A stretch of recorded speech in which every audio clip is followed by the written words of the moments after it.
How and why is the UFC a failing promotion? That's what we'll look at in this marketing case study. Then we'll discuss some potential opportunities for improvement. There's five main important pieces of evidence we can examine: a decline in pay-per-view sales, extremely low social media engagement, problems with ticket sales, a loss in casual fan interest, and a lack of star power. Firstly, a decline in pay-per-view sales. Although this could be attributed to many factors such as increasing pay-per-view prices and more people illegally streaming, the difference in pay-per-view sales from the 2010s to the 2020s is actually shocking. Of the 2010s, even if we remove pay-per-views headlined by massive superstars like McGregor, Brock Lesnar, and Masvidal at the time, you still have UFC 200, which sold 1.2 million pay-per-views while being headlined by Amanda Nunes and Miesha Tate. Fast forward to UFC 300, one of the greatest and most stacked events ever, it struggled to do even 50% of the sales of UFC 200, which is crazy for a company that claims to be growing in popularity. And if we remove UFC 300 from the equation, the other events in 2020 showcase abysmally low pay-per-view numbers. UFC 311, for example, headlined by Khabib's protege and one of the biggest stars in the UFC currently, did only 240,000 pay-per-view buys, which for reference is one-tenth of what Khabib versus McGregor sold in 2018.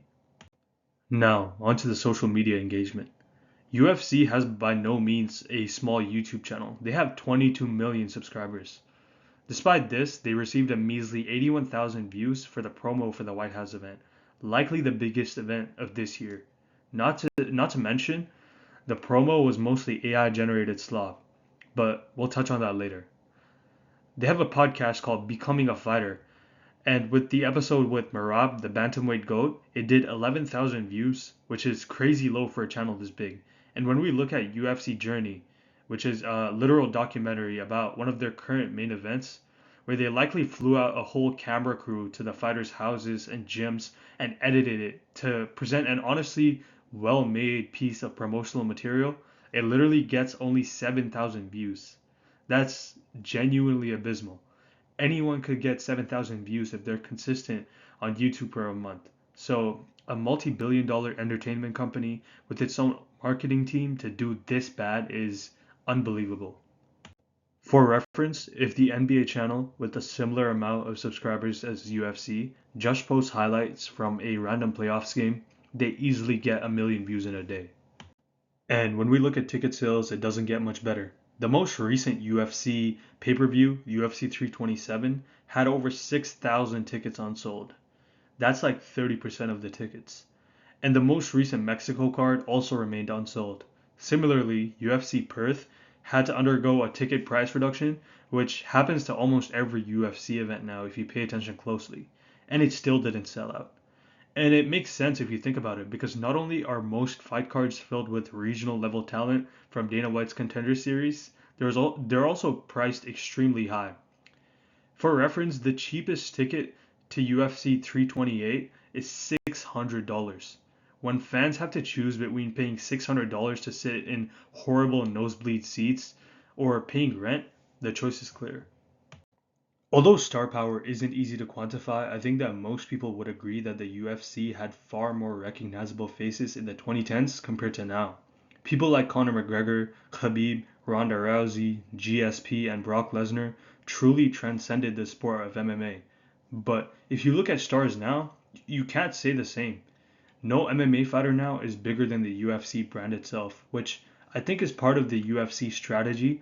But besides that, largely by coincidence, if you look at the lineup of fighters I have on the screen from the 2010s, you will see that most of them speak English fluently and have unique personalities. But stars from this decade largely come from the Caucasus region, like Ilya, Islam, and Chimaev, or from Brazil, like Pereira and Charles Oliveira. There's very few popular UFC fighters now who have native fluency in English and can be charismatic in English.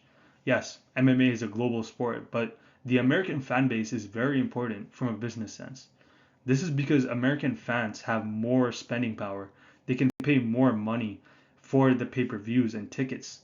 So due to a lack of marketable fighters that can attract casual fans, specifically casual American fans, the UFC is significantly underperforming compared to the previous decade.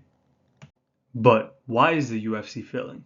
I'm going to examine three main points: a decline in promotional storytelling, repetitive marketing and a lack of innovation, and finally, degenerate gimmicks and a focus on virality over popularity.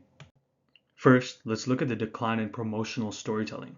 In the 2010s, the UFC was responsible for legendary promos that are still memorable to this day. For example, the iconic trailer for McGregor vs. Jose Aldo, where McGregor and Aldo marched down the Las Vegas Strip to face off against each other amongst thousands of fans. Or the John Jones vs. Daniel Cormier 2 promo, which portrayed a cinematic contrast between Jones and DC. It highlighted their beef and showcased Jones's legal troubles and showcased how much this fight means for John Jones, how much it means for John Jones to get his belt back. Fast forward to now, most of the promos are lazily edited, highlight reels of knockouts with Joe Rogan yelling the fighters' names, or even worse, just AI slop which the fanbase hates, but Dana White vehemently defends, much to the distaste of the general public. Adding on, the marketing is extremely repetitive. The posters lack creativity or eye-catching visuals. They pretty much all just feature two or more fighters facing towards each other with their names on the poster and a crappy filter on top. Meanwhile, Rizin, a Japanese MMA promotion, has extremely creative, eye-catching posters with unique design elements highlighting the Japanese MMA culture and proving that MMA posters do not have to be this bad. The interviews of UFC fighters during media days and press conferences suck, as they pretty much all get the same boring softball questions like, what does this fight mean to you? And etc. There's no promotion generated like this. And even the promo material like Embedded and Countdown, which precedes every pay-per-view event, are extremely predictable. The problem is the UFC hasn't changed this formula of promotion for about 10 years now, and you could see it affecting their numbers as illustrated before. The UFC is also hell-bent on trying to go viral by making fighters do interviews where they're asked absolutely degenerate questions by Nina Drama. The fighters have to go hang out with Adin Ross during fight week to promote their fight. I promise you, the average Adin Ross viewer can't afford to buy a pay-per-view. Guys, UFC fighters used to go on late-night TV shows like Conan or Jimmy Kimmel and be likable, earn mainstream fans like 10 years ago. Now they're on kick streams? Like, I get that streaming is one of the fastest growing entertainment mediums, but seriously, you can't imagine the Avengers cast go on Kai Cenat's stream to promote their upcoming movie. The UFC has forsaken genuine marketing efforts to try to attain virality, but viral moments here and there won't earn fans and they won't build popularity that lasts. So, as we examined, due to horrible marketing which lacks innovation, the UFC really fell off in terms of mainstream popularity. Here's a few steps in the right direction that the UFC could implement. Firstly, they need to introduce face-to-face interviews where the fighters are sitting face-to-face and they can hash out their differences. We've seen this be incredibly effective in boxing and even in the UFC.